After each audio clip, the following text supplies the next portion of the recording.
Assalamualaikum warahmatullahi wabarakatuh. Ketemu lagi di channel YouTube Ibu Marlia Yusdarti. Hari ini kita akan bahas mengenai kegiatan manusia yang mempengaruhi diversitas dan upaya pelestarian keanekaragaman hayati yang ada di Indonesia. Tapi sebelum itu lanjut, jangan lupa klik like, subscribe, dan nyalain lonceng notifikasinya agar selalu dapat update tiap kali Ibu upload video baru. Saksikan ya!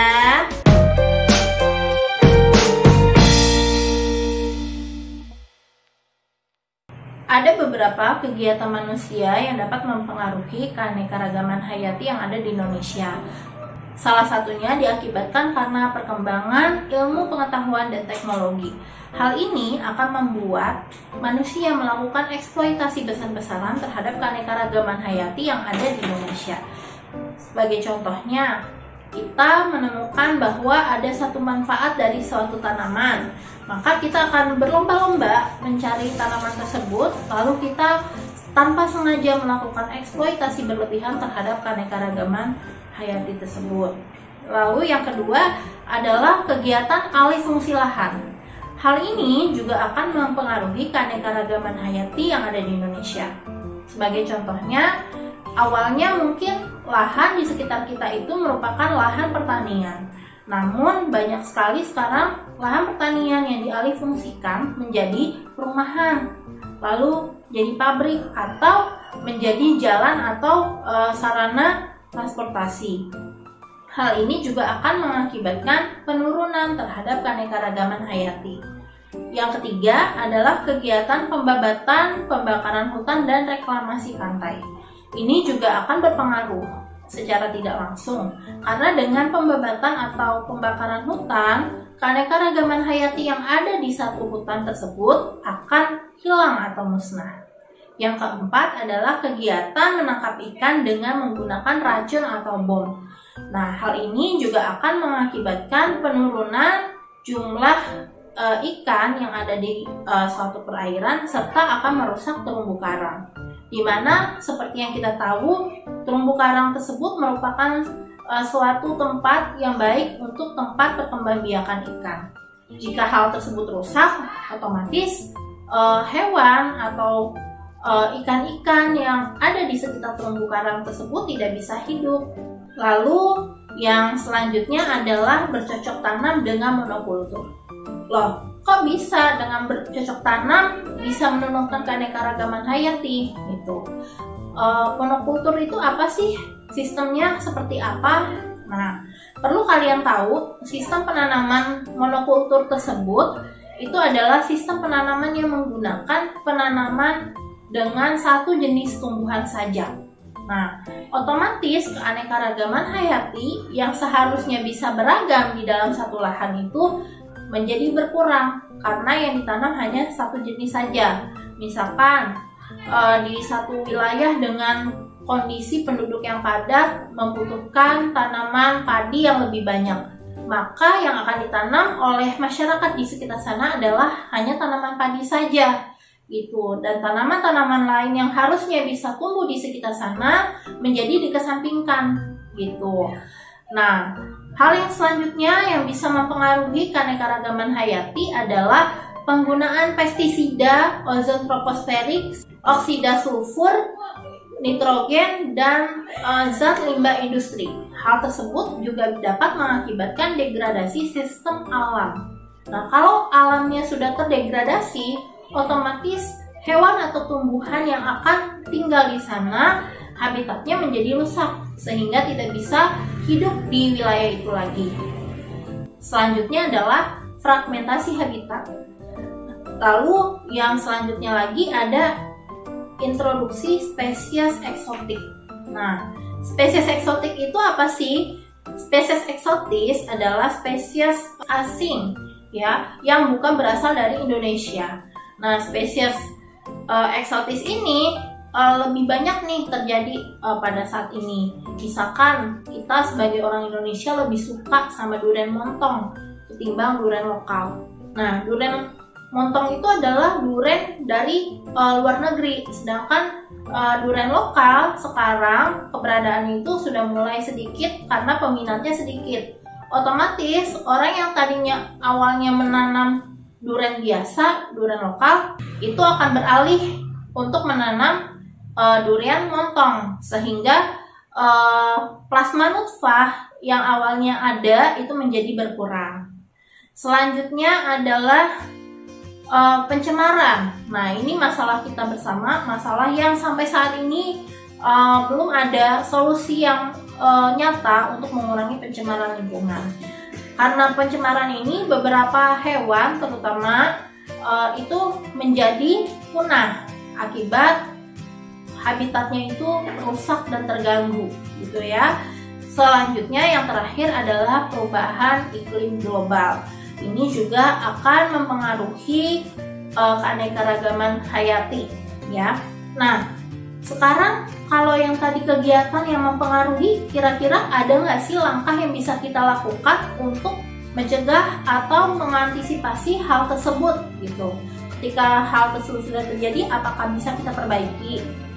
Jawabannya tentu aja bisa. Nah, cara yang bisa kita lakukan untuk menjaga keanekaragaman hayati adalah dengan melakukan pelestarian terhadap keanekaragaman hayati itu sendiri.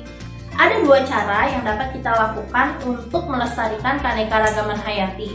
Cara yang pertama adalah dengan pelestarian secara in situ atau in-site. Artinya, pelestarian ini dapat kita lakukan di habitat aslinya, gitu, tanpa perlu kita pindahkan atau kita amankan di wilayah lain. Nah, hal ini sangat baik karena hewan tidak perlu melakukan adaptasi lagi terhadap lingkungannya, gitu ya. Nah, ini juga ada contoh-contohnya. Di antaranya adalah dengan pembuatan Taman Nasional, Suaka Marga Satwa, atau Cagar Alam, serta Taman Laut. Di Indonesia itu ada beberapa contohnya. Di antaranya adalah Taman Nasional Waikambas, itu ada di Lampung. Lalu ada Pulau Komodo ya, di sana ada Suaka Marga Satwa Taman Nasional Pulau Komodo, itu khusus untuk pelestarian komodo. Lalu ada Suaka Marga Satwa Ujung Kulon untuk pelestarian badak bercula 1. Dan ada lagi yang terakhir yaitu Taman Laut Bunaken, gitu ya.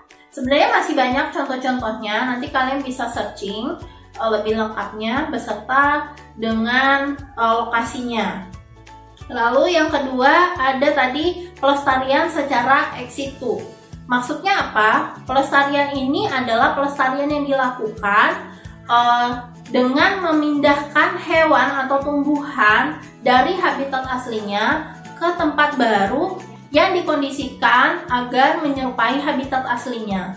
Biasanya pelestarian ex situ ini dilakukan jika lingkungan asli dari suatu hewan atau tumbuhan itu sudah tidak mumpuni untuk bisa hewan dan tumbuhan tersebut hidup. Nah, caranya adalah dengan membuat kebun raya, kebun binatang, atau hutan nasional. Nah, di Indonesia itu ada banyak sekali contoh dari pelestarian secara ex situ. Salah satunya adalah Kebun Raya Bogor, itu ada di Bogor. Lalu ada lagi Kebun Binatang Ragunan, itu ada di Jakarta Selatan. Dan ada juga nanti Taman Safari, itu ada di daerah Cisarua. Ada banyak sekali contoh-contoh pelestarian keanekaragaman hayati secara ex situ. Nanti kalian bisa searching juga di internet lebih lengkapnya, itu ya. Nah, dari tadi kita sudah ngomongin masalah keanekaragaman hayati, kegiatan manusia yang akan mempengaruhi keanekaragaman hayati. Lalu kemarin kita sudah bahas juga tentang tingkatan keanekaragaman hayati gitu. Terus buat apa sih keanekaragaman hayati itu perlu kita lestarikan? Nah, ada beberapa manfaat yang bisa kita ambil dari adanya keanekaragaman hayati. Yang pertama, keanekaragaman hayati itu bisa kita manfaatkan sebagai bahan pangan. Ya, ada banyak sekali contoh-contoh keanekaragaman hayati baik hewan maupun tumbuhan itu bisa kita manfaatkan sebagai bahan pangan. Lalu yang kedua, bisa kita gunakan sebagai bahan sandang. Ya, contohnya itu adalah tumbuhan kapas, tumbuhan kem, tumbuhan mul. Lalu juga ada juga Ulat sutra itu juga dapat kita gunakan sebagai sumber bahan sandang untuk menghasilkan kain sutra. Yang ketiga, bisa kita manfaatkan sebagai bahan furniture atau bahan bangunan. Ada contohnya beberapa kayu seperti kayu mahoni, kayu jati, kayu nangka, dan lain sebagainya. Dan ada beberapa juga yang bisa digunakan sebagai bahan pewarna. Contohnya itu ada kunyit, lalu ada buah bit, lalu bisa juga dari daun suji dan daun pandan.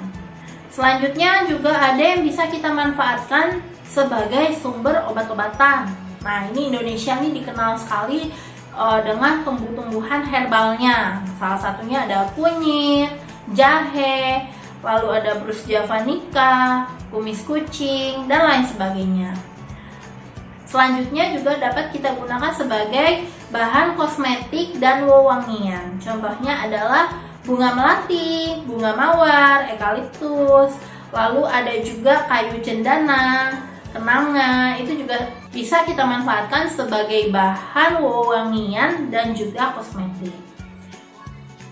Selain itu masih banyak ya manfaat dari keanekaragaman hayati yang tidak Ibu sebutkan. Nanti kalian bisa sambil cari di internet karena di sana ada banyak sekali contoh-contoh yang bisa kalian lihat dan kalian simak. Demikian penyampaian materi yang bisa Ibu berikan pada hari ini. Jika ada yang ingin ditanyakan, silahkan komen atau kalian bisa WhatsApp ke grup. Nanti kalian bisa tanyakan apa yang kalian belum pahami. Dan jangan lupa klik like, subscribe, dan nyalain lonceng notifikasinya agar selalu dapat update setiap kali Ibu upload video baru. Untuk minggu depan, kita akan masuk materi baru mengenai klasifikasi pada makhluk hidup. Jangan lupa ditonton ya. Assalamualaikum.